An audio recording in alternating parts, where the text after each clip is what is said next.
শানমুগাম নামে এক ট্যাক্সি চালক স্ত্রী আর দুই সন্তানকে নিয়ে ছোট্ট এক শান্তির পৃথিবী করে তুলেছিল। সকালে কাজ, রাতে হাসি, জীবন যেন চলছিল এক সুরের মতো। কিন্তু একদিন তার সাথে এমন কিছু ঘটে যা তার পুরো জীবন বদলে দেয়। তার জীবনে নেমে আসে এক ঘন অন্ধকার। সে ফেসে যায় এমন এক ফাঁদে যার পেছনে রয়েছে অদৃশ্য শক্তি, যারা আইনের নামে খেলছে মৃত্যুর খেলা। ভয়, শঙ্কা আর ষড়যন্ত্রের মাঝে দাঁড়িয়ে সাধারণ এক ট্যাক্সি চালক মেতে ওঠে ভয়ানক এক প্রতিশোধের খেলায়। কিন্তু কি ঘটেছিল তার সাথে, কেন সে এত ভয়ানক হয়ে উঠল, জানলে আপনার গায়ের লোম দাঁড়িয়ে যাবে। কারণ এমন কিছু ঘটবে যা আপনি কল্পনা করতে পারবেন না। 2025 সালে মালায়ালাম ভাষায় মুক্তি পাওয়া সাসপেন্স, মিস্ট্রি আর টুইস্টে ভরা একটি মুভি ধুন্দারামের কথা।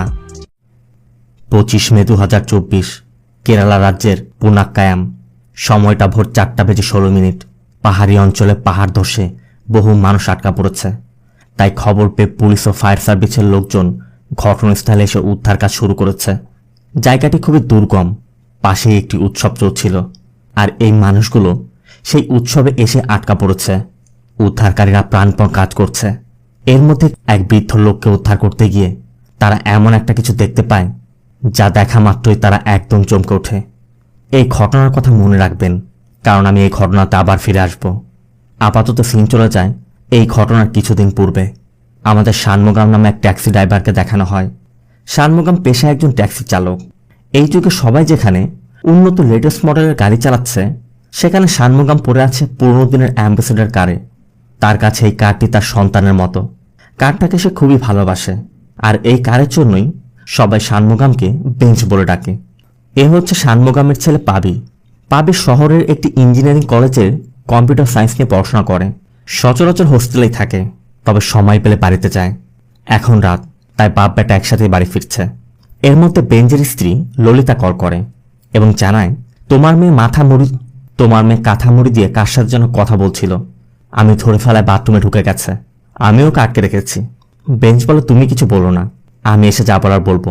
এরপর বেঞ্জরা বাড়িতে ফিরে আসে, আর আসা মাত্রই বেঞ্জের মেয়ে অমৃতা বাথরুমের জানালা দিয়ে ইশারা করছিল।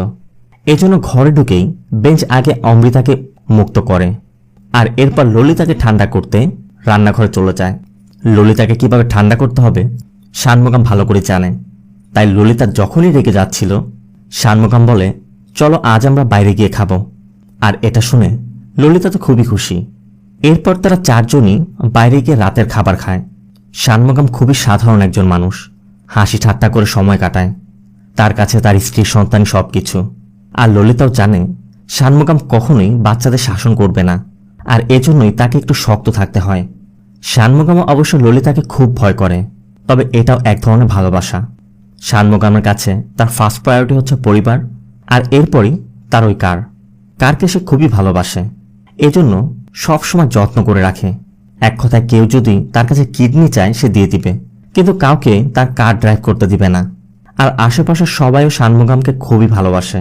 সংসার চালানোর জন্য শানমুগাম যেমন ট্যাক্সি চালায়, তেমনি ললিতারও বাড়িতে একটি গম ভাঙানোর মিল আছে। সব মিলিয়ে তাদের সুখের একটি সংসার। সিন চলে যায় চেন্নাই। এ হচ্ছে আনবু। পুরনো ফিল্মে ফাইটিং সিনে কাজ করত, আর ইনি হচ্ছে আনবুর মাস্টার পালানি। তবে সে শুধু আনবুরই মাস্টার নয়, শানমুগামের মাস্টার।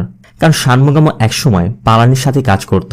তারা বহু ফিল্মে একসাথে কাজ করেছে, কিন্তু এখন তাদের বয়স হয়েছে। আনবু বেশ কয়েকদিন পর এসেছে, তাই আনবুকে দেখে মাস্টার শানমুগামকে কল করে এবং শানমুগামের খোঁজ খবর নেয়। সাথে এটাও বলে, অনেকদিন যাবত তোমাকে দেখতে ইচ্ছা করছে। শানমুগাম বলে, আমি সময় করে একদিন আসব। শানমুগাম তার মাস্টারকে খুবই শ্রদ্ধা করে। এরপর কল কেটে দিলে পাবি সহ পাবির 3 জন বন্ধু আসে। তারা মূলত আজকে পাবিদের বাড়িতে যাচ্ছে। এদের মধ্যে কিরণ নামে এই ছেলেটি শানমুগামের কার দেখে কারের ভূয়সী প্রশংসা করছিল। আর শানমুগামের কার নিয়ে কেউ যদি ভালো কিছু বলে, শানমুগাম একদম গলে যায়। তারপর বাড়ি গিয়ে শানমুগামের সাথে সুপারস্টারদের ফটো দেখেও সবাই তো অবাক। শানমুগামও যেন ফুলের টুসটুসে রসগোল্লা হয়ে গেছে। এরপর সবাই যখন খাবার খাচ্ছিল, তখনই শানমুগামের এক বন্ধু এসে তাকে বারবার কল দিচ্ছিল। মূলত তাদের দুজনের ড্রিঙ্ক করতে যাওয়ার কথা। অবশ্য ললিতাও বুঝতে পেরে শানমুগামকে ছেড়ে দেয়, আর এরপর দুজন খুশিতে খুশিতে ওয়াইন শপ থেকে বোতল কিনছিল। ঠিক তখনই তারা খেয়াল করে শানমুগামের কার যাচ্ছে। আর এটা থেকে শানমুগামের কি আর হুঁশ আছে? শানমুগাম সাথে সাথে তার বন্ধুকে নিয়ে বেরিয়ে যায়। মূলত পাবির বন্ধু কিরণ জোর করে কারটি বের করেছে। অবশ্য পাবি বারবার বলছে কারে একটা দাগ লাগলে বাবা শেষ করে ফেলবে। শানমুগামও তাদের পিছু করে যাচ্ছে। যদিও কিরণ বলেছিল সে আগেও অ্যাম্বাসেডর কার ড্রাইভ করেছে, কিন্তু এখন ড্রাইভ করতে পারছে না। আবার শানমুগামর পাশে এসে বারবার কার থামাতে বলছে। তাই কিরণ একসময় নিয়ন্ত্রণ হারিয়ে পাশের একটি কিলোমিটার পোস্টে মেরে দেয়। আর শানমুগাম তো পুরোই আগুন। তাই শানমুগাম এসেই পাবিকে একটি চর মেরে বসে। অবশ্য শানমুগাম এটি রাগের বশে করে ফেলেছে, কিন্তু বন্ধুদের সামনে পাবির জন্য এটা বেশ লজ্জাজনক। এরপর শানমুগাম কারটি কুট্টিচানের গ্যারেজে রিপেয়ার করতে নিয়ে যায়। ফ্রন্টের বাম্পার খুলে গেছে, এসির কন্ডেন্সার বাল্ব বেশ কিছু নষ্ট হয়েছে। এই জন্য কুট্টিচান বলছিল এই ভাঙ্গারের পিছে খরচ করে লাভ কি, বিক্রি করে নতুন একটা নিয়ে নে। কিন্তু শানমুগাম কিছুতেই এই কার ছাড়বে না। এই জন্য কুট্টিচান তার মেকানিক মানিয়ানকে বলছিল সেকেন্ড হ্যান্ড বাল্ব লাগিয়ে দে, কিন্তু শানমুগাম তাও লাগাবে না, সে নতুনই লাগাবে। এ হচ্ছে সাজি। সাজিও একজন ট্যাক্সি ড্রাইভার, তবে শানমুগামের খুব ভালো একজন বন্ধু। শানমুগাম বারবার পাবিকে কল করছে, কিন্তু পাবি ফোন পিক করছে না। সাজি বোঝায় এখনকার বাচ্চারা এমনই, আবার কল করে দেখ। মূলত পরিস্থিতিটাই এমন ছিল, তাই রাগের মাথায় ছেলেকে মেরে শানমুগাম এখন বুঝতে পারছে সে কাজটা ঠিক করেনি, তাই বারবার কল করছে। পাবিও এখন বন্ধুদের সাথে হোস্টেলে ফিরেছে। পাবি ফোন না ধরায় শানমুগাম সরি বলে পাবিকে কয়েকটি ভয়েস মেসেজও পাঠায়, কিন্তু পাবি শুনেও রিপ্লাই দিচ্ছে না। অবশ্য পাবির বন্ধুরা বলছিল ইগো না দেখিয়ে রিপ্লাই দে। অন্যদিকে মানিয়ান জানায় যে বাম্পার ঠিক করে দিয়েছি, তবে ভাল্বটা দোকানে নেই, কাল এনে লাগিয়ে দিব। আর ঠিক তখনই চেন্নাই থেকে আনবু কল করে জানায় মাস্টার মারা গেছে। শোনা মাত্র শানমুগামের মাথায় যেন আকাশটা ভেঙে পড়ল। শানমুগাম সোজা বাড়িতে যায়। ললিতাও সাথে যেতে চাচ্ছিল, কিন্তু শানমুগাম বলে তুমি সারা জীবন তার হাসি মুখটা দেখেছ, তাই ওই হাসি মুখটাই স্মৃতি হিসেবে রাখো। এই বলে শানমুগাম চেন্নাই চলে যায়। শানমুগামের সব কিছুর পিছে পালানির অনেক অবদান আছে, কারণ পালানি শানমুগামকে এই ইন্ডাস্ট্রিতে এনেছিল, সব শিখিয়েছিল। তাই শানমুগামের এখন সেই পুরনো দিনগুলোর কথা মনে পড়ছে। এরপর শানমুগাম চেন্নাই গিয়ে পালানির সৎকার শেষ করে পরবর্তী দিনে ফিরে আসে। আর শানমুগাম আসা মাত্রই কুট্টিচান শানমুগামকে পিক করে সোজা থানায় নিয়ে যায়। শানমুগাম তো বুঝতেই পারছে না কুট্টিচান থানায় কেন নিয়ে এসেছে। আবার সাজিও থানায় দাঁড়িয়ে আছে। ঠিক তখনই শানমুগাম দেখে তার কারটাও থানায়। এ হচ্ছে এসআই বেনি। বেনি একদমই ঘাড় বেঁকা স্বভাবের লোক। সে একবার যেটা বলবে তো বলবেই। আসলে শানমুগামের কারে বাল্ব লাগানোর জন্য মানিয়ান কারটি নিয়ে গিয়েছিল, আর ওই সময় পুলিশ মানিয়ানকে গাঁজাসহ ধরে ফেলে। তবে মানিয়ান এসআই বেনির চোখে ঘুষি মেরে সেখান থেকে পালিয়ে গেছে। মানিয়ানকে তো তারা ধরতে পারেনি, তাই তারা শানমুগামের কারটি জব্দ করেছে। আর এজন্যই মূলত এত কিছু। তবে সাজি এবং কুট্টিচান বারবার বেনিকে বোঝানোর চেষ্টা করছে যে ওই কারটা মানিয়ানের না, কারটা মতো রিপেয়ার করতে দেয়া হয়েছিল, কারটি শানমুগামের। কিন্তু বেনি কিছুতেই মানতে চাচ্ছে না। বেনি বলে তাহলে পারমিট দেখাও, কিন্তু গ্রাম এলাকার কার, তার পারমিটও নেই, এজন্য পারমিটও দেখানো যাচ্ছে না। এজন্য বেনি সোজা বলে দেয় আমি কিছুতেই কার ছাড়ছি না। এদিকে কনস্টেবল সুধীরের বোনের বিয়ে, তাই সুধীর ছুটির জন্য ছুটির আবেদন নিয়ে আসে। কিন্তু বেনি সোজা বলে দেয় ইন্সপেক্টর স্যার আসার পরে তুমি যেতে পারবে। এজন্য সুধীর চলে যায়। আর ইন্সপেক্টরের কথা শুনে শানমুগামও বলছিল স্যার দরকার হলে আমি সিআই স্যারের সাথে কথা বলি। বেনি সোজা বলে দেয় যতক্ষণ সিআই স্টেশনে নেই ততক্ষণে আমি সিআইয়ের দায়িত্বে, আমি যে ডিসিশন নিবে সেটাই হবে। আবার মানিয়ানের নামে বেশ কয়েকটি স্মাগলিং কেসও চলছে, কিন্তু কুট্টিচানরা এই বিষয়টি না জেনেই মানিয়ানকে কাজে নিয়েছিল। কিন্তু মাঝখান থেকে শানমুগাম বেচারা ফেসে গেল। এদিকে কুট্টিচানও কিছুই জানতো না, তাই কুট্টিচানকে দোষ দিয়েও লাভ নেই। বেনিও কোনোভাবে কার ছাড়ছে না, একরকম কথাই শুনতে চাচ্ছে না। শানমুগামের আর কি করার আছে, তাই শানমুগাম বাইরে এসে কারের কাছে বেশ কিছুক্ষণ দাঁড়িয়ে থাকে। সন্ধ্যায় আবার আসে। শানমুগাম আর কুট্টিচান দূর থেকে তার গাড়িটি দেখছে। আর ঠিক তখনই সাজি এসে জানায় যে মানিয়ানের বাড়ি থিরুনাভেলিতে, আর আমি খোঁজ পেয়েছি ও বাড়িতে আছে। এজন্য সবাই মানিয়ানের বাড়িতে যায়, আর গিয়ে জানতে পারে মানিয়ান বাড়িতে নেই। তবে তারা মানিয়ানের বাপকে অনুরোধ করছিল মানিয়ানের গাঁজার স্মাগলিং করার সময় এই বেচারার কারটি পুলিশ আটক করেছে। পুলিশ বলেছে একমাত্র মানিয়ানকে ধরে দিতে পারলেই তারা কারটি ছাড়বে। আর এটা শুনে মানিয়ানের বাবা তাদেরকে দূর দূর করে বের করে দেয়।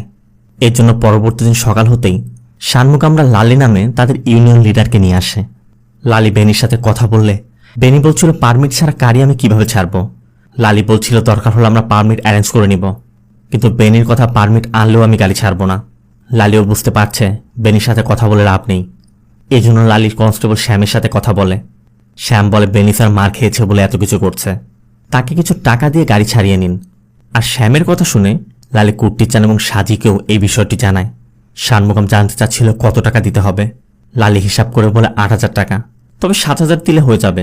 এদিকে ষাণমুগমের কাছে টাকা নেই। ষাণমুগম ললিতাকে কল করে এবং ললিতাকে বলে, পোস্ট অফিসে তোমার যে টাকা আছে সেটা আগে বের করার কোনো উপায় আছে? ললিতা সোজা বলে দেয়, আমি 1 টাকাও দিতে পারবো না। ষাণমুগম বলে, তাহলে মেয়ের চেনটা দাও। ললিতা বলে দেয়, আমি সেটাও দিচ্ছি না।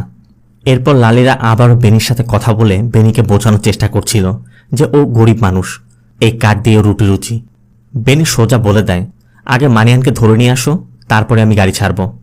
আর তাদের কথার মধ্যেই বেনি লক্ষ্য করে ষাণমুগম বাইরে তার গাড়ি ওয়াশ করছে। আর এটা দেখা মাত্রই বেনি একদম উত্তেজিত হয়ে যায়। বেনির কথা, এটা তো জব্দ করা গাড়ি, এই গাড়িতে এভিডেন্স আছে। কিন্তু ষাণমুগম তার গাড়িটি এভাবে পড়ে থাকতে দেখে তারও আর ভালো লাগেনি। এজন্য সে গাড়ি পরিষ্কার করার চেষ্টা করছে। আর এই বিষয় নিয়ে দুজনের মধ্যে বেশ ঝামেলা বেঁধে যায়। আর বেনিও একসময় বলে দেয়, দেখব তুই কি করে গাড়ি ছাড়িয়ে নিস। আবার সাজিরাও ষাণমুগমকে সরিয়ে এনে বলছিল, তোর গাড়ির স্পা করার এটাই সময় ছিল? কোথায় কি করতে হবে পরিস্থিতি বোঝার চেষ্টা করিস না? এখন তো গাড়ি ছাড়াতে পারবিই না। দেখিস গাড়ি ডাম্পিয়ারে পড়ে থাকতে থাকতে ওরা গাড়ির পার্টসপাতি খুলে বিক্রি করে দিবে। এরপর ষাণমুগম বাড়িতে ফিরে যায়।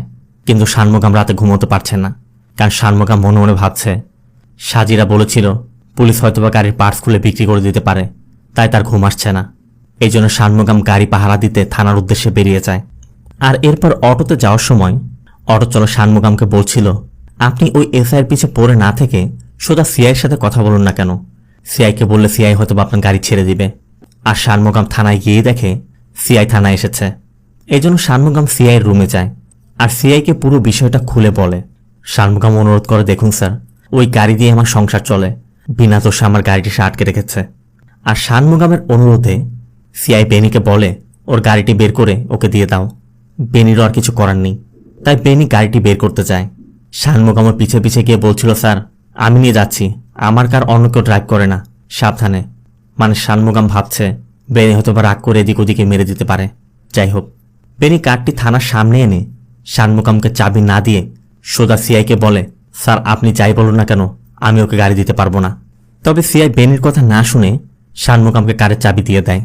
এরপর ষাণমুগম চলে যাচ্ছিল, ঠিক তখনই বেনি সিআইকে কিছু একটা বলে। আর এরপরই সিআই ষাণমুগমকে ডেকে বলে, আজ রাতে আমাদের এক কনস্টেবলের বোনের বিয়ে, তোমার যদি কোনো কাজ না থাকে তাই ইন্সপেক্টর ষাণমুগমকে সুধীরের বাড়িতে ওই বিয়ের অনুষ্ঠান নিয়ে যেতে বলে এবং রাতে যেহেতু সে ড্রাঙ্ক থাকবে সেখান থেকে তার বাড়ি পর্যন্ত পৌঁছে দিতে বলে। ষাণমুগমও চিন্তা করে গাড়ি যেহেতু পাচ্ছে এতটুকু করলে সমস্যা কি, এই জন্য সে রাজি হয়ে যায়। আর সিআইও এসআই বেনিকেও সাথে নিয়ে যায়।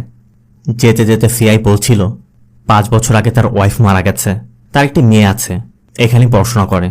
আর ষাণমুগম জানায় তার এক ছেলে এক মেয়ে। এরপর কথা বলতে বলতেই তারা সুধীরের বোনের বিয়ের অনুষ্ঠানে চলে যায়। সিআই ষাণমুগমকে বলছিল আমাদের সাথে জয়েন করো, কিন্তু ষাণমুগম এখানে কাউকে জানে না, এই জন্য ষাণমুগম গাড়িতেই থেকে যায়। কিন্তু বেনি চালাকি করে ষাণমুগমের চাবিটি নিয়ে যায় যেন ষাণমুগম এখান থেকে যেতে না পারে। এরপর বেনিরা একদিকে পার্টিতে জয়েন করে আর ষাণমুগম এখানে তার কার পাহারা দিচ্ছে। এদিকে সুধীরের কাছে বারবার কল আসছে, সুধীরও বেশ চিন্তিত। বেনিরাও বারবার সুধীরের সাথে কথা বলছে, একদিকে ড্রিঙ্ক করছে আর একদিকে নাচছে। আর ষাণমুগম শুধু তাদের অপেক্ষা করছে। আর এভাবে অপেক্ষা করতে করতেই ষাণমুগম একসময় চেয়ারে বসে ঘুমিয়ে পড়ে। এরপর বেনিরা পার্টি শেষ করে এসে ষাণমুগমকে জাগায় এবং ষাণমুগমকে বলে পুরাক্কায়ামে সুধীরের কাজিনের একটি ফার্ম আছে, তারা এখন সেখানেই যাবে আর কাল সকালে সেখান থেকে ফিরবে। যদিও ষাণমুগম বলছে সকালে তার একটি স্কুলের ট্রিপ আছে, তাই এখন যেতে পারবে না, তারপর সিআই তাকে যেতে বাধ্য করছে, তাই বাধ্য হয়ে ষাণমুগমের যেতে হচ্ছে। আর এবার সুধীরও তাদের সাথে যাচ্ছে। সুধীর সাথে কিছু মদের বোতলও নিয়ে নিয়েছে, মানে যেতে যেতে গাড়ির মধ্যে খাবে আর কি। এরপর যাওয়ার সময় সিআই ষাণমুগমের ব্যাপারে জানতে চাইলে ষাণমুগম জানায় সে একসময় ফিল্মে কাজ করত। ষাণমুগম পালানির কথাও বলে যে পালানি ছিল কোরিওগ্রাফার আর তারা পালানির আন্ডারে ফাইটারের কাজ করত। 50-60টা মুভিতে সে কাজ করেছে। সিআই বলে তাহলে তুমি এখানে এই ভাঙাড়ি চালাচ্ছ কেন? ষাণমুগম বলে আসলে একটি তামিল মুভি শুটের সময় আমার এক বন্ধু আমাকে বাঁচাতে গিয়ে মারা গিয়েছিল, আর ওই সময় এটা নিয়ে অনেক বড় একটা ইস্যু তৈরি হয়, কোর্ট কাচারে ঝামেলাও হয়েছিল। এরপর থেকে আমাদের মাস্টার কোনো কাজ পাচ্ছিল না, তখন মাস্টার তার এই পুরাতন কারটি আমাকে দিয়েছিল আর তখন থেকে এই কার্ড দিয়েই আমার রুটি রুচি। এই জন্য এই কার্ডটি আমার কাছে অনেক কিছু। একদিকে কথা চলছে, অন্যদিকে গাড়ি চলছে। এভাবে তারা বেশ কিছু দূরে যেতেই কার হিট হয়ে যাওয়ায় তারা কিছুক্ষণের জন্য দাঁড়ায়। আর সেখানে দাঁড়িয়ে সিআই জর্জ লক্ষ্য করে পাহাড়ের উপরে আলো জ্বলছে। সুধীর জানা পাহাড়ের উপর উৎসব চলছে সেই আলো। এরপর তারা কার নিয়ে পাহাড়ের উপরে উঠতে থাকে। খুবই আঁকাবাঁকা রাস্তা, শানমুগামের চালাতে বেশ কষ্ট হচ্ছে। তবে এরও কিছু দূরে যেতেই জর্জ এমন এক রাস্তা দিয়ে চালাতে বলছিল সেটা একদমই ভাঙাচোরা, তাই শানমুগাম যেতেই চাচ্ছিল না। কিন্তু তারপরও তার কিছুই করার নেই, সে যতই বাধা দিক তাকে যেতেই হচ্ছে। তাই শানমুগাম অনেক কষ্টে এগিয়ে যায়। তবে কিছু দূরে যেয়ে শানমুগাম গাড়ি থামিয়ে দেয়। শানমুগাম সোজা বলে দেয়, আমি আর সামনে যেতে পারবো না। শানমুগাম বুঝতে পারছে না তারা এখানে কেন এসেছে, কারণ জর্জ বলেছিল এখানে সুধীরের কাজিনের একটি ফার্ম আছে। এখানে তো কোনো ফার্ম টার্ম কিছুই নেই, তাহলে এখানে কেন এলো? আর এরপরই জর্জ জানায় সুধীরের বোনের এক বয়ফ্রেন্ড আছে। আজ সুধীরের বোনের বিয়ের অনুষ্ঠানে ওই বয়ফ্রেন্ড এসে হাজির হয়েছিল। ওই ছেলেটা খুবই চতুর ছিল। ছেলেটা সুধীরের বোনের সাথে তাদের কিছু অন্তরঙ্গ মুহূর্তের ভিডিও ধারণ করে রেখেছিল। তাই ওই ভিডিওগুলো দেখিয়ে সুধীরের পরিবারকে ব্ল্যাকমেইল করছিল। একদিকে বিয়ের অনুষ্ঠান, অন্যদিকে এই ঘটনা। কিভাবে কি করবে কিছু বুঝতে না পেরে আচমকা সুধীরের বাবা ওই ছেলেটিকে মেরে ফেলে। জর্জের কথা তারা তো পুলিশ, আর পুলিশ হয়ে পুলিশকে সাহায্য করবে এটাই স্বাভাবিক। তাই জর্জরা ওই ছেলের বডিটি শানমুগামের কারের ডিকির মধ্যে নিয়ে এখানে এসেছে। মূলত তারা এখানে ওই বডিটি ডিসপোজ করতে এসেছে। আর এটা শোনা মাত্রই শানমুগাম দ্রুত কারের ডিকি খুলতে যাচ্ছিল, কিন্তু জর্জ তাকে আটকে দেয় এবং বলে, তুমি যা কিছু দেখবে দেখেও না দেখার ভান করতে হবে। আর তুমি যদি আমাদের কথা না শোনো আমরা তোমাকে খুন করে ফেলব। এরপর বেনি কার ড্রাইভ করে এবং পাহাড়ের আরও উচ্চতায় গিয়ে তারা ওই বডিটিকে বের করে। শানমুগামও তাকিয়ে দেখে বস্তা ভর্তি একটি লাশ তারা নিয়ে যাচ্ছে। বেনিরা ওই বডিটিকে পাহাড়ের ঢালে ফেলে দেয়। এরপর তারা ফিরে আসে। শানমুগামের চোখের সামনে শুধু ওই দৃশ্যটাই ভাসছে। শানমুগাম জর্জদের কথা মতো জর্জদেরকে যার যার বাড়িতে নামিয়ে দিয়ে আসে। এরপর বাড়ির পাশে এসেই ঘুমিয়ে পড়ে। আর সকালবেলা শানমুগামের ঘুম ভাঙতেই শানমুগাম লক্ষ্য করে তার কারের পিছে একদম ডাস্টবিন হয়ে আছে। পুরো কার তখন কর্দমাক্ত। ললিতাও তখন উঠান ঝাড়ু দিচ্ছিল। ললিতাও দেখে শানমুগামের কারের একদমই বাজে অবস্থা। আবার শানমুগাম রাখা মাত্রই পাবের কুকুরটি এসে বারবার কারের ডিকির কাছে যাচ্ছিল। শানমুগাম তো বুঝতে পারছে কেন বারবার ডিকির দিকে যাচ্ছে, কারণ সেখানেই তো বডিটি রাখা ছিল। ললিতা জানতে চাচ্ছিল তুমি গত রাতে কোথায় ছিলে। শানমুগাম তাকে মিথ্যা বলে। শানমুগাম বলে আচমকা একটি রাইড এসেছিল। শানমুগাম সবার সাথে একদমই স্বাভাবিক থাকার অভিনয় করছে। আর এরপর ললিতারা রান্নাঘরে চলে যেতেই শানমুগাম কারের পিছে এসে খুলে দেখে কারের পিছে তখন রক্ত পড়ে আছে। এজন্যই হয়তোবা পাবির কুকুরটি বারবার এখানে আসছে। আর সেখানেই ওই ছেলেটির মানিব্যাগ পড়ে আছে। শানমুগাম ওই মানিব্যাগটি নিয়ে দেখতে যেতেই ললিতা এসে পড়ায় সাথে সাথে শানমুগাম পার্সটি পাশে ফেলে দেয়। শানমুগামের চেহারা দেখে ললিতা বলছিল, সারা রাত ড্রাইভ করেছ, চোখ মুখ বসে গেছে, গিয়ে আগে শাওয়ার নাও, তারপর রেস্ট করে অন্য কাজে যেও, এখন কোথাও যেতে হবে না। এজন্য শানমুগাম আগে শাওয়ার নেয় এবং কিছুক্ষণ রেস্ট করে বাচ্চাদেরকে স্কুলে ড্রপ করতে দিতে যায়, কারণ প্রতিদিন সকালে তার এই ট্রিপটি থাকে। কিন্তু বাচ্চারা বারবারই বলছে কারের মধ্যে কেমন যেন গন্ধ। শানমুগাম স্পষ্ট বুঝতে পারে কারের পিছের রক্ত থেকে গন্ধ আসছে। এজন্য বাচ্চাদেরকে স্কুলে নামিয়ে দিয়ে শানমুগাম দূরে একটি জলাশয়ের পাশে কার রেখে কারের পিছের ডিকি এবং সবকিছু ভালো করে ধুয়ে পিছে এয়ার ফ্রেশনার মেরে দেয়, যেন কেউ কিছু বুঝতে না পারে। এদিকে জর্জ আর বেনি বারবার কল করে যাচ্ছে, কিন্তু শানমুগাম কল রিসিভ করতে সাহস পাচ্ছে না। অবশ্য তাদের কল রিসিভ না করাতে তারা শানমুগামকে থানায় ডাকে। আর তারা বুঝতে পারছে শানমুগাম কেন তাদের কল রিসিভ করছে না। শানমুগাম জর্জকে অনুরোধ করে, স্যার আমাকে আমার মতো করে ছেড়ে দিন। কিন্তু জর্জের কথা, আমাদের কাজের মধ্যে তৃতীয় কোনো ব্যক্তি যদি ইনভলভ হয়ে যায় আমরা তাকে এইভাবে ছেড়ে দেই না। আর তুমি যদি আমাদের কথা না শোনো, তুমি যদি কিছু প্রকাশ করে দাও, তাহলে তোমাকে সহ তোমার পুরো পরিবারকে আমরা জ্বালিয়ে মারব। এরপর শানমুগাম চলে যাচ্ছিল। তবে শানমুগাম যাওয়ার সময় লক্ষ্য করে মানিয়ানের বাবা মা থানায় আসছে। আবার শানমুগামের মনে পড়ে গত রাতে বেনির কাছে যখন মানিয়ানের কথা জানতে চেয়েছিল, বেনি বলেছিল ওকে পেয়ে মেরে ফেলি না পুঁতে রাখি, তোমার সেটা জানার দরকার নেই। আর এজন্যই শানমুগাম এখন বুঝতে পারছে গত রাতের বডিটি হয়তো বা মানিয়ানেরই হবে। এদিকে আবার মানিয়ানের বাবা মা মানিয়ানের মিসিং কমপ্লেন করতে এসেছে। বাড়িতে ফিরেও শানমুগান এগুলো নিয়ে চিন্তা করছিল, কারণ শানমুগানের মাথায় কিছুই কাজ করছে না। এদিকে শানমুগানকে অন্নমনা দেখে ললিতাও বারবার বলছিল, তোমার কি বউ বাচ্চার কোনো চিন্তা নেই নাকি? এদিকে শানমুগামের মনের মধ্যে শুধু কাজ করছে মানিয়ানকেই হয়তোবা হত্যা করা হয়েছে। আবার ললিতার এসব কথা শুনে শানমুগাম একটু উত্তেজিত হয়ে যায়। তবে ললিতাও বিষয়টি বুঝতে পেরে শানমুগানের পাশে বসে শানমুগানের কাছে জানতে চায়, তোমার কি হয়েছে বলো তো, কোনো সমস্যা হয়েছে, খুলে বলো। আবার সকালে তুমি তোমার শার্ট নিজেই ওয়াশ করলে, শার্টে কি কোনো রক্ত লেগেছিল? শানমুগাম চমকে ওঠে। শানমুগাম বলে, কই না তো, রক্ত কিসের? ললিতা বলে, রক্তের মতো দাগ দেখলাম, আমি ওঠানোর অনেক চেষ্টা করেছি কিন্তু পারিনি। তবে শানমুগাম তো বুঝতে পারছে ওটা রক্তেরই দাগ ছিল। এই জন্য শানমুগাম ওয়াশরুমে চলে যায়। আর শানমুগাম চিন্তা করে ওই রক্তের দাগ থাকলে শানমুগানের জন্য এভিডেন্স হয়ে যাবে। এই জন্য শানমুগাম ওই শার্টটি চালিয়ে দেয়। এরপর শানমুগাম পাবির সাথে দেখা করতে তার হোস্টেলে যায়। তবে হোস্টেলের রেজিস্টার চেক করে দেখা যায় পাবি 2 দিন আগে হসপিটালে ইমার্জেন্সির কথা বলে হোস্টেল থেকে চলে গিয়েছিল, আর হোস্টেলে ফিরেনি। এদিকে আবার পাবি বাড়িতেও যায়নি, পাবির ফোনও বন্ধ। কুট্টিচানের সাথে শেয়ার করলে কুট্টিচানও বলছিল, আজকালকার বাচ্চারাই এমন, হয়তো কোথাও গিয়েছে, 2-1 দিনের মধ্যে চলেও আসবে, কালকের মধ্যে না এলে আমরা দরকার হলে পুলিশ কমপ্লেন করব।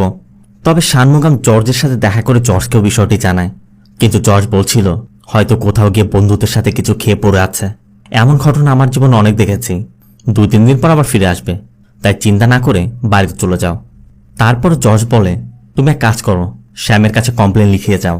এই জন্য শানমুগান কমপ্লেনের মধ্যে উল্লেখ করে 23 মে রাতে পাবি তার লাল বাইক নিয়ে হোস্টেল থেকে বের হয়েছিল, এরপর থেকে আর পাওয়া যাচ্ছে না। আর এরপরে শানমুগান যখন তার কারে উঠছিল, শানমুগান ডাম্পিয়ার্ডের মধ্যে লাল রঙের একটি পালসার বাইক দেখে বেনিকে বলে, স্যার আমার মনে হয় এই বাইকটা আমার ছেলের বাইক। বেনি বলে, কি বলছো তুমি, এই বাইকটি তো 2-3 মাস যাবত এখানে পড়ে আছে, আমরা কোনো তথ্য পেলে জানাবো, তুমি এখন চলে যাও। এজন্য শানমুগান চলে আসে, কিন্তু শানমুগান মনের মধ্যে কিছু একটা আঁচ করতে পারছে। শানমুগান সোজা তার বাড়ির পিছের দিকে চলে যায়, কারণ শানমুগামের কারের ডিকিতে থাকা সেই পার্সটি ওই দিন এখানেই পড়ে গিয়েছিল। শানমুগান আশেপাশে অনেক খোঁজাখুঁজি করে, এরপর খুঁজতে খুঁজতে ওই পার্সটি পেয়েও যায়। কিন্তু পার্সটি খোলা মাত্র শানমুগান যা দেখতে পায় তার জন্য শানমুগাম মোটেও প্রস্তুত ছিল না, কারণ এই পার্সটি মানিয়ানের নয়, শানমুগানের ছেলে পাবির পার্স। তার মানে ওই রাতে মানিয়ানকে খুন করে ওই লাশটি ফেলে আসা হয়নি, ফেলে আসা হয়েছে পাবির লাশ। আর শানমুগান এখন স্পষ্টই বুঝতে পারছে সে নিজের গাড়িতে করে নিজের ছেলের লাশ ফেলে এসেছে। এখন শানমুগাম কি করবে, না পারছে কাউকে বলতে, না পারছে নিজেকে দমিয়ে রাখতে। তাই শানমুগাম সোজা বাথরুমে গিয়ে বাথরুমের পানি ছেড়ে কাঁদতে থাকে। অন্যদিকে জর্জরা বুঝে গেছে শানমুগান হয়তোবা সব বুঝতে পেরেছে, তার মানে তারা ধরা পড়ে গেছে। অন্যদিকে শানমুগাম সোজা সুধীরের বাড়িতে গিয়ে সুধীরের সাথে দেখা করে, আর শানমুগামকে দেখে সুধীর তো একদমই কাঁপছে। শানমুগাম সুধীরের কাছে শুধু জানতে চায়, সত্যিটা বলো, কেন খুন করেছ? সুধীর বলে, কি আজে বাজে বলছো, আমি এসব কিছু জানি না, যা জানার স্যারের কাছ থেকে জেনে নাও। আর ঠিক সেই রাতেই পাহাড়ি ঢলের কারণে পাহাড় ধস হয়, আর সেখানে থাকা একটি পুলিশ জিপ তার নিচে পড়ে যায়। এরপর আমরা সেই দৃশ্যটি দেখতে পাই যেটি আমরা মুভির প্রথমে দেখেছিলাম, মানে পুলিশ এবং উদ্ধারকর্মীরা উদ্ধার কাজ চালাচ্ছে। আর তারা যখন উদ্ধার করছিল তখন সেখানে থাকা ওই পুলিশ জিপের ভিতরে পাপির বস্তাবন্দি লাশটি পায়। মানে পুলিশ আগেই লাশটি পেয়েছিল, আর তারা লাশটি নিয়ে যাওয়ার সময় পাহাড় ধসের কারণে এখানে আটকে পড়েছে। তবে এই এরিয়াটি ছিল অন্য থানার আন্ডারে। সাথে সাথে এই খবরটি চারিদিকে ছড়িয়ে পড়ে যে সেখানে পুলিশ জিপের মধ্যে 18 থেকে 23 বছর বয়সী একটি ছেলের মৃতদেহ পাওয়া গেছে। আর এটা জর্জরা কখনোই কল্পনা করেনি। জর্জও বুঝতে পারছে তারা নিশ্চয় ধরা পড়ে যাবে, তাই জর্জ দ্রুত বেনির বাড়িতে যায়। জর্জ কখনো কল্পনাই করেনি ওই বডিটি কেউ পেয়ে যাবে। এখন যেহেতু বডি পেয়ে গেছে, আবার থানায় যদি ক্রস চেক করা হয় যে থানায় পাবি নামে মিসিং কমপ্লেন করা হয়েছে, তাহলে জর্জরা ফেসে যাবে। তাই জর্জ ধারণা করছে তাদের হয়তোবা শহর ছেড়ে পালিয়ে যেতে হবে। আবার সুধীরকে ফোনে পাওয়া যাচ্ছে না, এই জন্য বেনি সুধীরের বাড়িতে যায়, আর সুধীরের বাবার কাছে জানতে পারে গতকাল রাতে এখানে শানমুগান এসেছিল। এবং শানমুগানের বাড়িতে গিয়েও জানতে পারে শানমুগান গত রাতে বের হয়ে আর বাড়িতে ফিরেনি। অন্যদিকে পাবির বডির পোস্টমর্টম চলছে। সব তথ্য নিয়ে বেনি জর্জকেও জানায় শানমুগামী হয়তোবা সুধীরকে তুলে নিয়ে গেছে, আর এখন সুধীর এবং শানমুগান দুজনেরই ফোন বন্ধ। তবে জর্জ জানতে চায় ওদের ছেলে যে মিসিং সেটা কি ওরা কেউ জানে। বেনি বলে, বাড়িতে শানমুগানের বউ আর মেয়ে কিছুই জানে না, ওরা ভাবছে হয়তোবা হোস্টেলে আছে। আর এরপরই ওই থানা থেকে খবর আসে ডেড বডিটির পোস্টমর্টম করা হয়েছে। এই থানায় যে মিসিং কমপ্লেন করা হয়েছিল ওই ছেলেরই বডি, মানে পাবির বডি।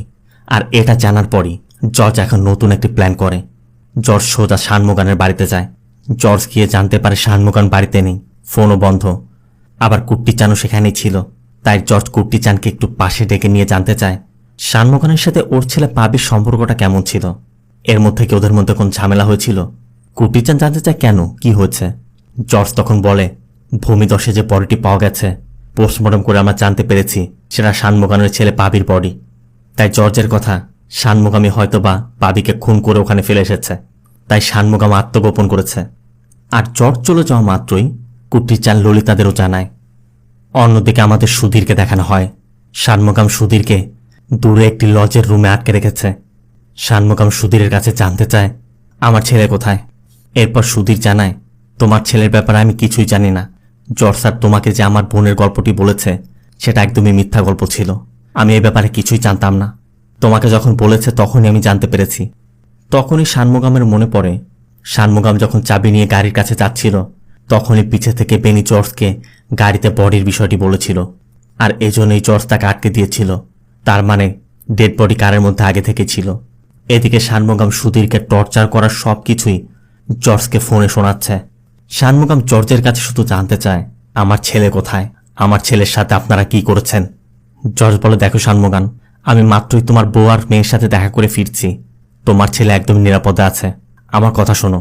শানমোগাম শুধু বলে, এখন থেকে শুধু আমি বলবো, আপনারা শুনবেন। বলেই শানমোগাম কল কেটে দেয়। জর্জ যখন বুঝতে পারছে শানমোগাম তাকে এমনিতে ছাড়বে না।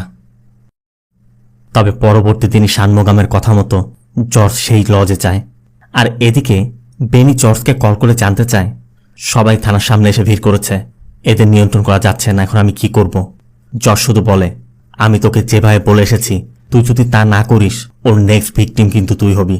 তাই জর্জের কথা মতো বেনি ললিতা এবং অমৃতাকে মারধর করছে আর পাবিকে খুনের জন্য তাদেরকে দোষারোপ করছে।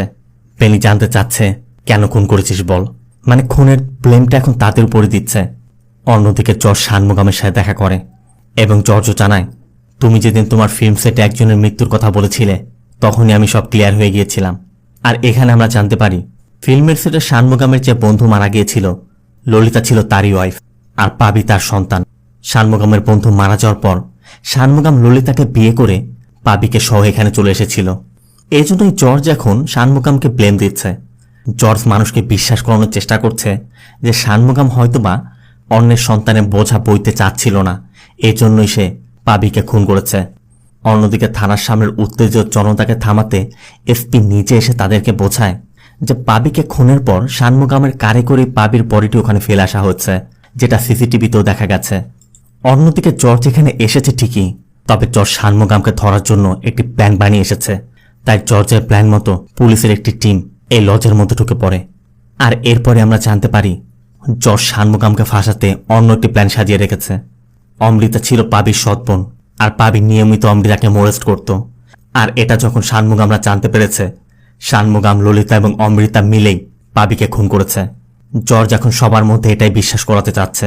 আর জর্জের এই প্ল্যানের কথা জানা মাত্রই শানমোগাম জর্জকে মারার চেষ্টা করছিল।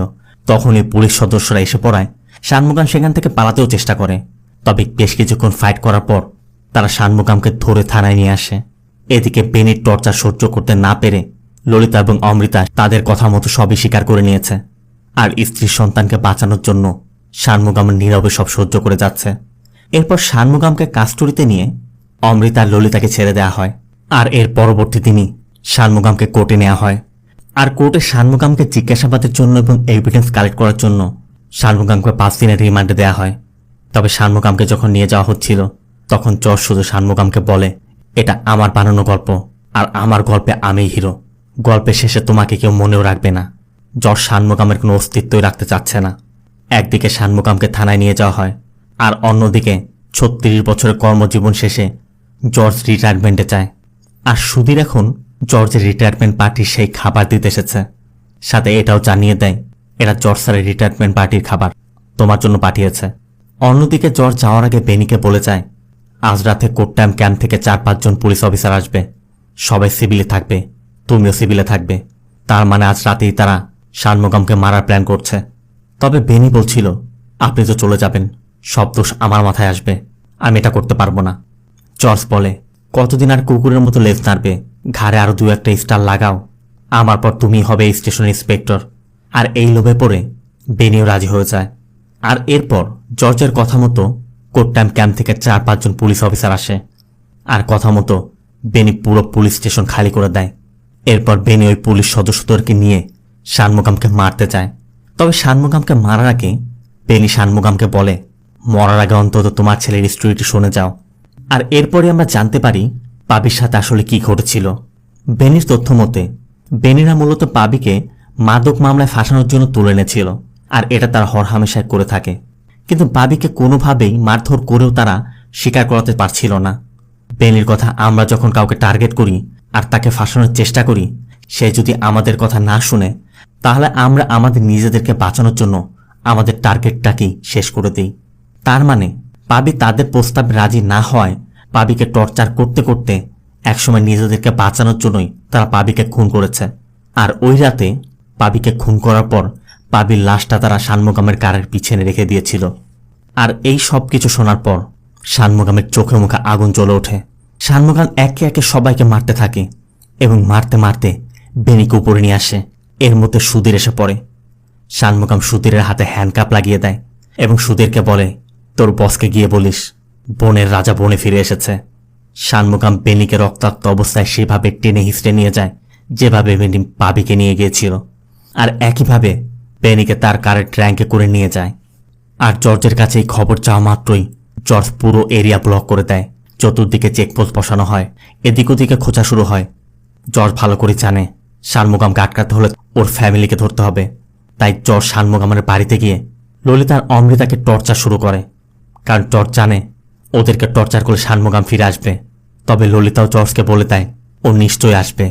আর ঠিক এরপরই শানমুগাম বেনির ফোন থেকে জর্জকে কল করে এবং বলে, জঙ্গল অনিরাপদ রেখেই শিকারে বের হয়েছিস। আমি সেখানে আছি যেখান থেকে তুই শুরু করেছিলি। আমার মতো তোরও তো কেউ আছে যাকে কষ্ট দিলে তুইও কষ্ট পাবি। আর এখানে আমরা দেখতে পাই শানমুগাম জর্জের বাড়িতে এসেছে, কারণ জর্জের বাড়িতে তার মেয়েও আছে। আর জর্জ এটা বুঝতে পেরে বারবার বলছিল, শানমুগাম আমার মেয়ের কিছু করিস না, কিন্তু শানমুগাম কল কেটে দেয়। এদিকে জর্জ তার মেয়ে ম্যারিকে কল করেও দেখে মেরির ফোন বন্ধ। তাই জর্জ দ্রুত তার বাড়িতে চলে যায়, কিন্তু সারা বাড়ি খুঁজেও কোথাও ম্যারি নেই।